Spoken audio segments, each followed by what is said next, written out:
സ്നേഹമെന്ന് പറയുന്നത് ഒരു വിശ്വാസമാണ്.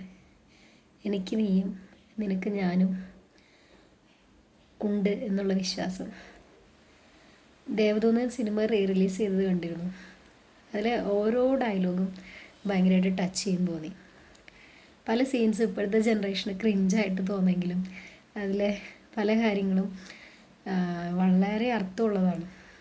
ഇപ്പം ഈ പറഞ്ഞ ഡയലോഗ് തന്നെ, എങ്ങനെ തിരിച്ചു വരില്ലെന്നൊരാൾക്ക് വേണ്ടി കാത്തിരിക്കുന്നു, തിരിച്ചു വരുമോ ഇല്ലയോ എന്ന് ഉറപ്പുള്ള ആൾക്ക് വേണ്ടി കാത്തിരിക്കുന്നു, I always respect you love എന്ന് മോഹൻലാലിൻ്റെ കഥാപാത്രം ചോദിക്കുന്നുണ്ട്. അപ്പം അലീന എന്ന കഥാപാത്രം തിരിച്ചു പറയുകയാണ്, സ്നേഹമെന്ന് പറയുന്നത് ഒരു വിശ്വാസമാണ്. എനിക്ക് മഹേഷിന് ഞാനും എവിടെയായിരുന്നാലും ഞങ്ങൾ പരസ്പരം ഉണ്ട് എന്നുള്ള വിശ്വാസമാണ് സ്നേഹം. വളരെ ടച്ചിങ് ആയിട്ടുള്ള ഒത്തിരി ഡയലോഗുകൾ അതിലുണ്ട്.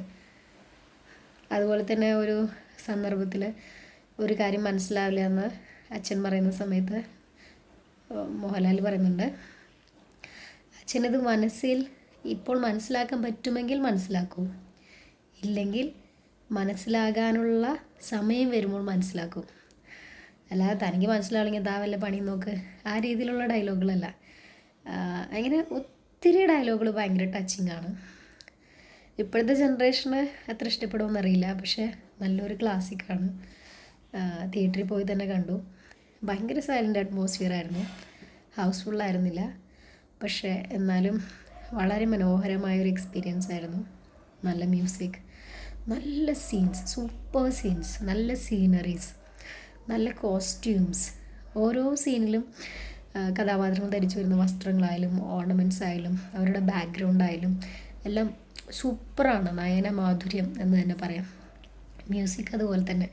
മ്യൂസിക് എല്ലാവർക്കും അറിയാവുന്നതാണല്ലോ. അപ്പം വളരെ നല്ലൊരു മൂവിയാണ്. പറ്റാവുന്നവരൊക്കെ റീവാച്ച് ചെയ്യുക.